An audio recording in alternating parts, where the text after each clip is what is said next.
No vídeo de hoje, ela, a arbitragem no foco da análise. Não aguentamos mais.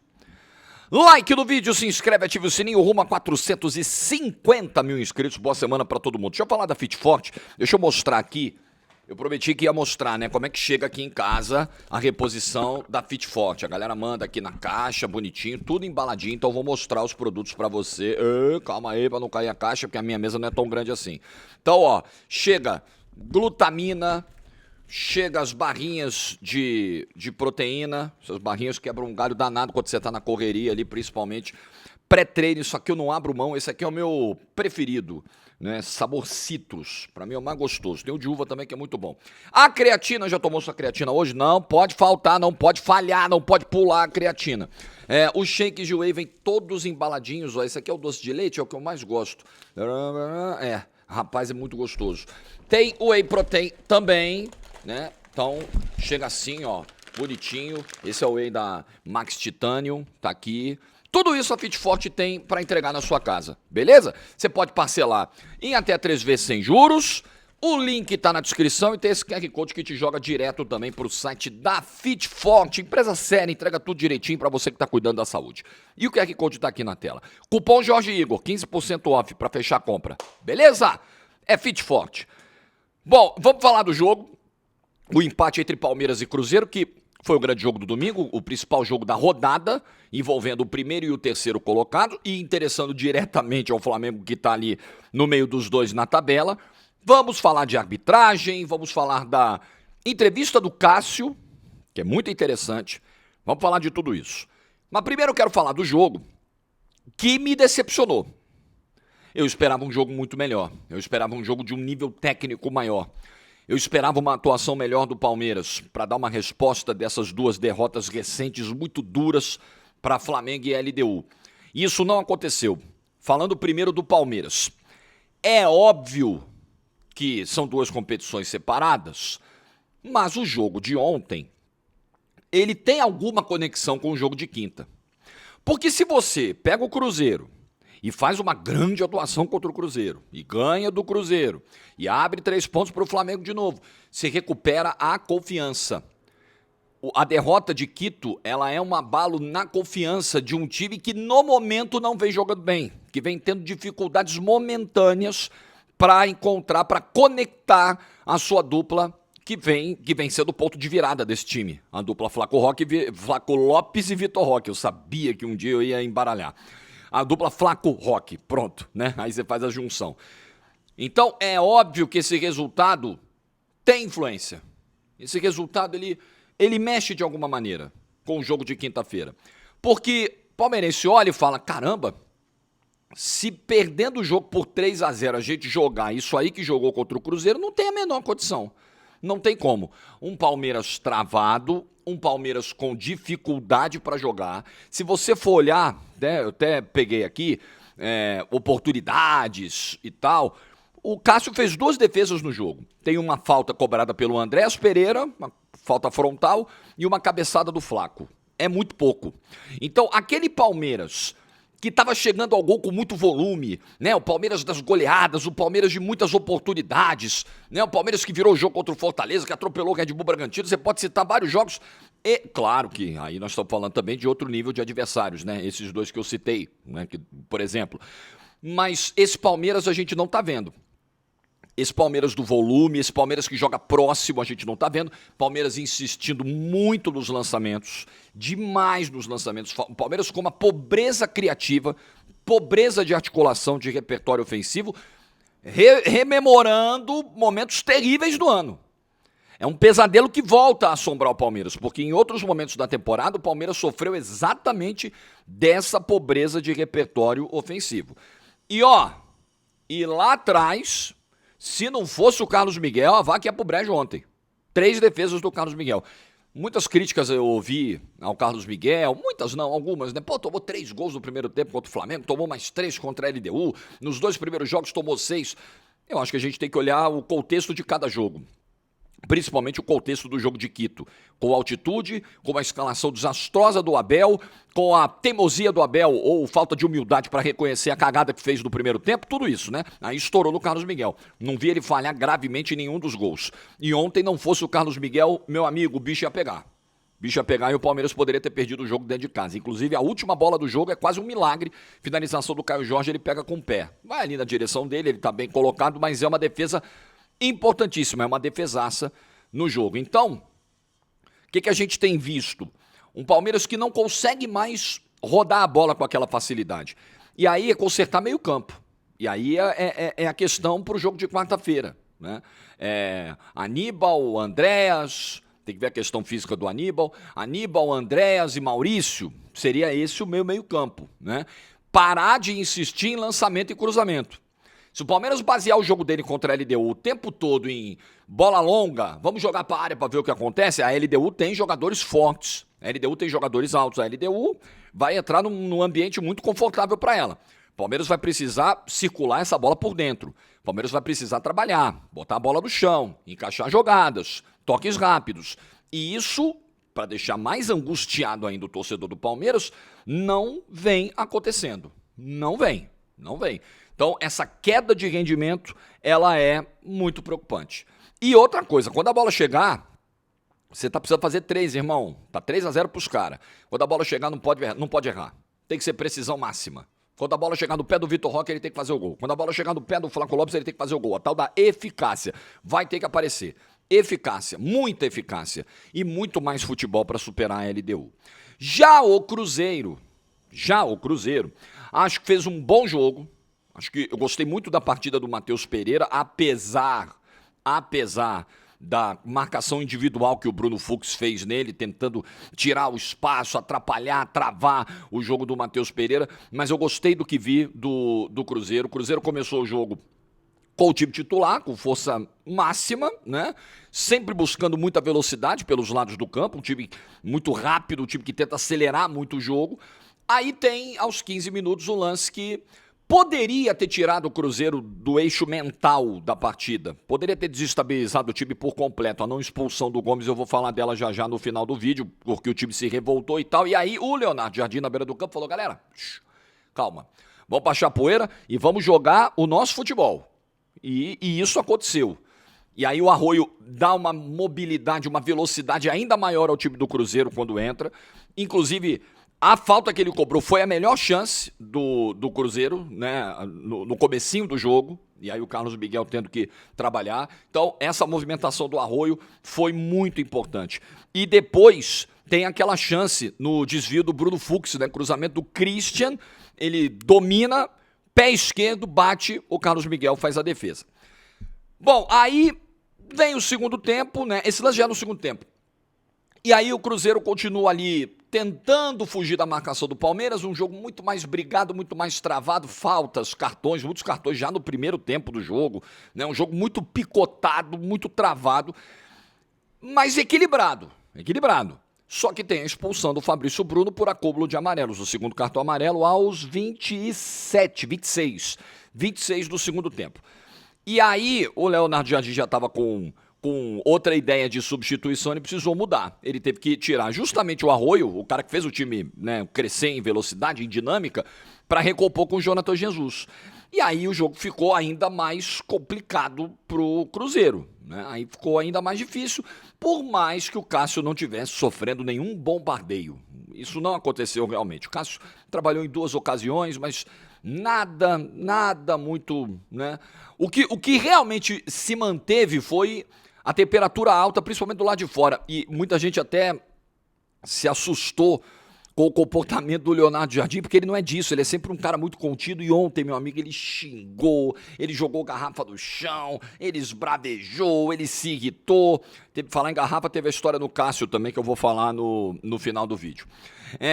E ainda ele mantém o time, depois que ele recompõe o Jonathan Jesus, ele ainda fica com 2 alterações no bolso, mas ele entendeu que o time conseguiria manter a pegada de marcação até o final com aquela formação e quase faz o gol da vitória.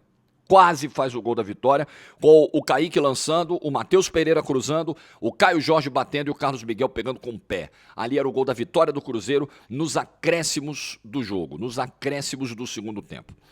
Então, para mim, o Cruzeiro foi melhor do que o Palmeiras, o Cruzeiro jogou mais que o Palmeiras.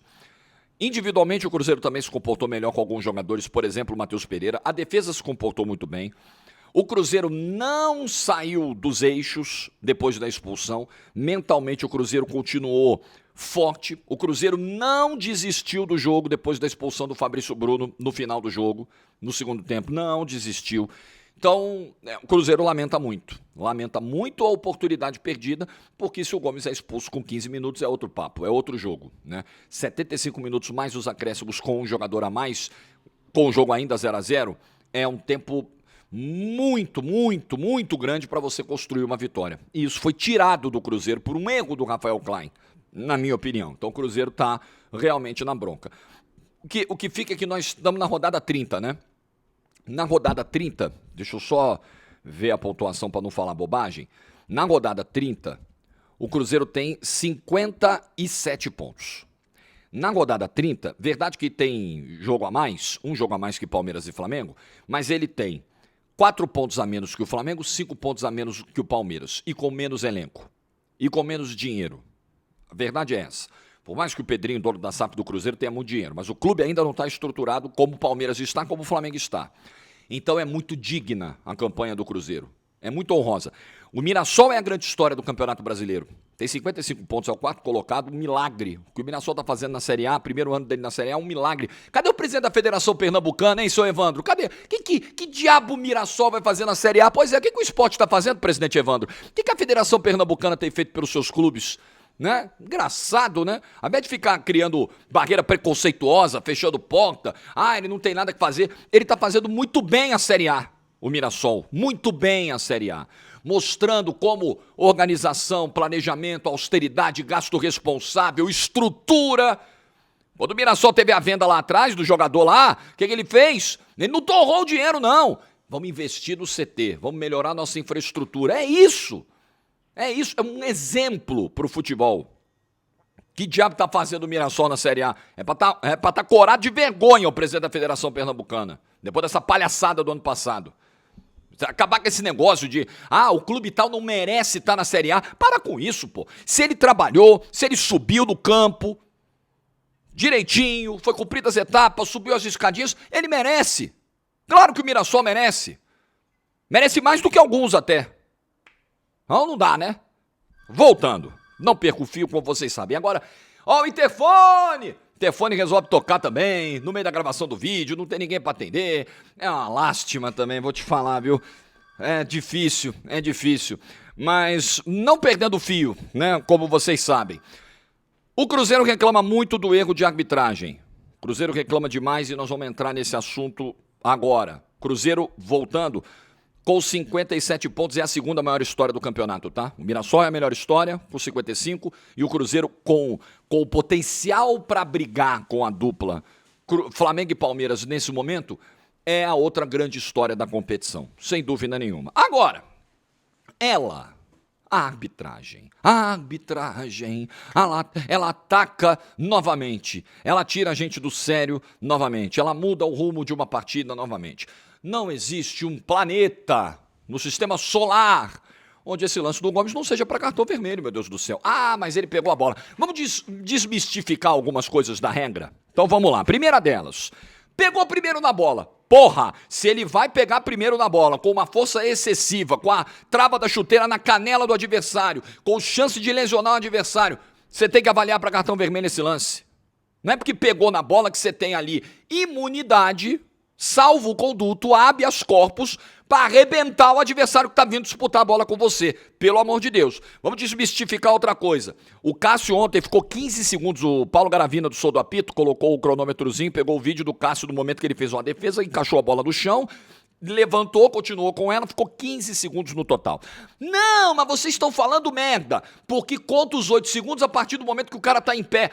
Porra, use a lógica. Se for assim, o cara fica 20 segundos caído. porque não tá contando. Tá esfriando, não importa se ele tá em pé ou deitado, ele tá esfriando o jogo do mesmo jeito. Ele não quer saber se ele vai esfriar o jogo deitado, em pé de 4, de cabeça para baixo, pendurado na trave. Ele tá esfriando o jogo. Então, a partir do momento em que a bola está sob o domínio do goleiro, em pé ou deitado, conta os 8 segundos. Tá? Então é porque é muita gente na internet que gosta de cagar a regra e de corrigir os outros sem saber porra nenhuma. Verdade é essa. Tem muito, tem muito. Então, vamos desmistificar isso também. Isso não existe. O negócio do pegar na bola primeiro tem conexão indireta com o pênalti cometido pelo Andrés lá em Quito. Porque aí você pode dizer, pegou no ombro primeiro. Pois é, pegou no ombro primeiro, mas o braço estava aberto. Excessivamente aberto, numa posição antinatural, bloqueando a trajetória da bola. É pênalti, mesmo que tenha pegado antes. Né? Só que para isso você precisa exercitar um pouquinho a lógica. Além de conhecer a regra, é exercitar um pouquinho a lógica, o cérebro. Tem gente que não tem condição de fazer isso. É uma pena, é uma tristeza. Então, voltando ao lance, expulsão não aplicada, expulsão não feita pelo Klein ontem no lance do Gomes, um erro grave de arbitragem. É um dos grandes erros do campeonato. É um erro num jogo decisivo, num jogo grande, num lance muito claro, é um erro. Agora, também o VAR não ajuda, né? Porque você pega o áudio do VAR, a impressão é que o VAR, depois que vê que o Wanderson vai ser substituído, o VAR muda de opinião. Aí o VAR muda. Ele tava indo para uma linha de análise, aí quando ele. Ih, rapaz, acho que foi sério mesmo que o cara vai sair. Peraí, vamos recomendar o vermelho. Entendeu? Nem eles sabem, cara. Nem eles sabem. Gente, não tem.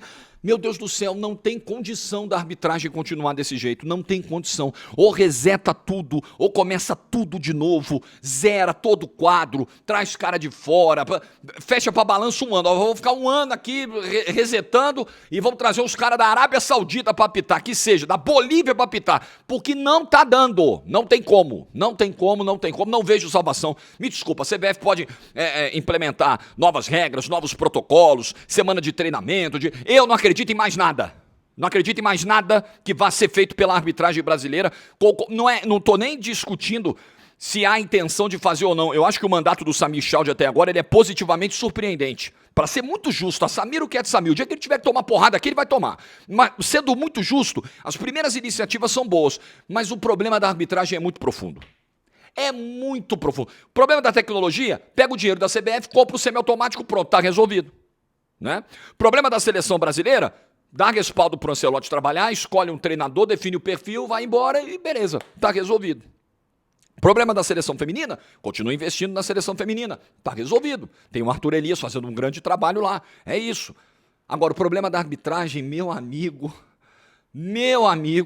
é muito difícil resolver. Do jeito que está a arbitragem brasileira, do jeito que eles são ruins, inseguros. E aí entra a fala do Cássio. Eu quero pegar aqui o que o Cássio disse para fechar o nosso vídeo de hoje, que eu acho muito importante. O Cássio fazer um convite à reflexão nesse momento. Um convite a que todos os jogadores repensem um pouco as suas atitudes, os seus comportamentos dentro de campo. O Cássio diz assim, a gente tem que melhorar. Como é que é? Ah, meu Deus, eu acabei de fechar a aspa do Cássio aqui. Ah, tá aqui. A gente precisa se unir para melhorar a arbitragem. Essa é a fala do Cássio. E aí ele está falando justamente sobre o comportamento dos jogadores. Os jogadores, eles também são parte importantíssima do problema. Parte enorme do problema. Porque eles se comportam mal em campo. Muitos querem enganar o árbitro o tempo inteiro. Muitos querem arrumar confusão o tempo inteiro. Muitos querem pressionar e ficar buzinando no ouvido do árbitro, mesmo sabendo que não tem razão, o tempo inteiro. E aí um árbitro que já é medroso, despreparado, ele vai sucumbir nesse cenário. Então os jogadores precisam ajudar. Precisam ajudar também cumprindo a regra, não ficar 15 segundos com a bola retida, né, Cássio? E aí vale pra você e pra todos os goleiros, né? Todos. Acabar com esse negócio de fazer uma defesa difícil, vai buscar uma bola com a pontinha de dedo no ângulo, fica 3 minutos rolando no gramado. É, isso aí. Então todo mundo tem que colaborar. Acho legal o Cássio fazer esse meia-culpa. Ele não deu exemplos específicos, mas eu tô dando aqui exemplos específicos, onde todo mundo pode ajudar, mas principalmente melhorar esse comportamento. E outra coisa, ontem teve um momento do primeiro tempo que todo mundo queria parecer mais macho que todo mundo. É briga o tempo todo, é dedo na cara, é discussão, é empurrão. Tudo bem, gente, que o jogo é pegado, o jogo vale muito, o jogo vale título de campeonato brasileiro, mas essa porra não é UFC, os caras estão jogando futebol. E em vários momentos, a galera... Eu narrei ontem Grêmio e Juventude. A porrada comeu, irmão. O Juventude fez para mais de 35 faltas no jogo. 7 jogadores amarelados, 1 expulso.